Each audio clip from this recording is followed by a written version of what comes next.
Viki, szeretnék, állj már ide, légy szíves. De ne, a fényes szembe. Szeretnék. Még ezt felköszönteni. Még az Annikával utoljára, hogy itt van vagy, és ezért szülinapod alkalmával. Figyelj neked a boldog szülinapot egy-két találni is. Napot!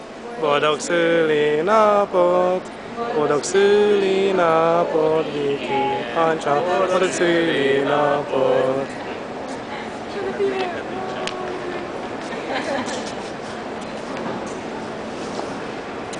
beveszünk a családba.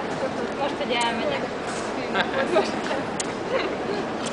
Köszönöm szépen. Neked is. Szívesen. Kire mondja?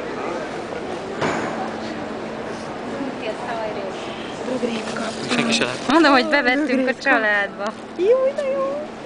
Ez egy duplán szülinapos bögre. Mert a szülinapod van rajta. Ó, de szupi. De jó. Köszönöm szépen. De jó. Nekem is van bögrém. Tök jó. Kék füles. Tök jó. A tiétek nem színes? Nem. Azért még egy kicsit kilógsz a sorba, de befogadtunk. Hát mindig kilószik. Most már van bögrét. Családi bögre. Azért nem mondtad meg, hogy olyan már nem. Azt hittem, hogy 350 forint volt az acsán. Azt hittem, hogy te rajta. meg is figyelem. Nem. Te meg már vágod, hogy vigyod.